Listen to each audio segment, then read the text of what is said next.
ಒಂದು ಸುಂದರ ಹುಡುಗಿ ಮತ್ತು ದೇವತೆ ಕತೆ. ಒಮ್ಮೆ ಪರ್ವತಗಳ ಅಡಿಯಲ್ಲಿ ಒಂದು ಸುಂದರ ಹಳ್ಳಿ ಇತ್ತು.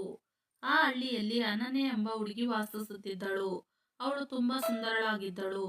ಕಣ್ಣುಗಳಲ್ಲಿ ಪ್ರೀತಿ, ಮನಸ್ಸಿನಲ್ಲಿ ಶಾಂತಿ. ಆದರೆ ಆಕೆಯು ಯಾವಾಗಲೂ ಇತರರಿಗಾಗಿ ಬದುಕುತ್ತಿದ್ದಳು. ಬಡವರಿಗೆ ಊಟ ಕೊಡುತ್ತಾಳೆ, ಅನಾಥ ಮಕ್ಕಳಿಗೆ ಕತೆ ಹೇಳುತ್ತಾಳೆ, ಬಾಡಿದ ಹೂವನ್ನು ಸಹ ನೀರು ಹಾಕಿ ನಗಿಸುತ್ತಾಳೆ. ಒಂದು ಸಂಜೆ ಅನನ್ಯ ಕಾಡಿನ ಅಂಚಿನಲ್ಲಿ ಹೂವನ್ನು ಕೊಯ್ಯುತ್ತಿದ್ದಳು.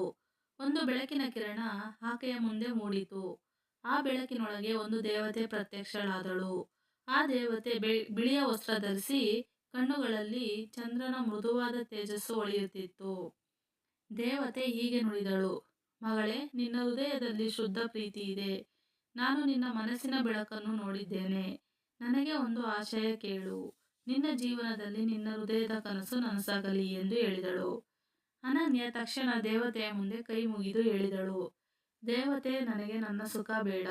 ನನ್ನ ಹಳ್ಳಿಯ ಜನರೆಲ್ಲರೂ ಸುಖಿಯಾಗಲಿ, ಯಾರಿಗೂ ಹಸಿವು ದುಃಖ ಇರಬಾರದು ಎಂದು ಕೇಳಿಕೊಂಡಳು.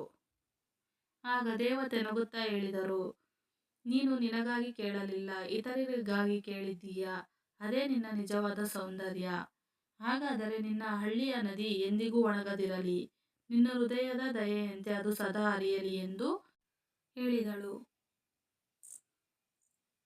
ಅಂದಿನಿಂದ ಹಳ್ಳಿಯ ನದಿ ಎಂದಿಗೂ ಒಣಗಲಿಲ್ಲ. ಜನರು ಅದನ್ನು ಅನನ್ಯ ನದಿ ಎಂದು ಕರೆಯಲಾರಂಭಿಸಿದರು. ಕಥೆಯ ಪಾಠ: ನಿಜವಾದ ಸೌಂದರ್ಯ ಕೇವಲ ರೂಪದಲ್ಲಿ ಅಲ್ಲ, ಅದು ದಯೆ, ತ್ಯಾಗ ಮತ್ತು ಪ್ರೀತಿಯಲ್ಲಿ ಇರುತ್ತದೆ. ದೇವರು ಸದಾ ಶುದ್ಧ ಹೃದಯದವರನ್ನು ಆಶೀರ್ವದಿಸುತ್ತಾನೆ. ನಿಮಗೆ ಈ ವಿಡಿಯೋ ಇಷ್ಟ ಆಗಿದ್ದಲ್ಲಿ ಲೈಕ್, ಶೇರ್ ಮತ್ತು ಸಬ್ಸ್ಕ್ರೈಬ್ ಮಾಡಿ.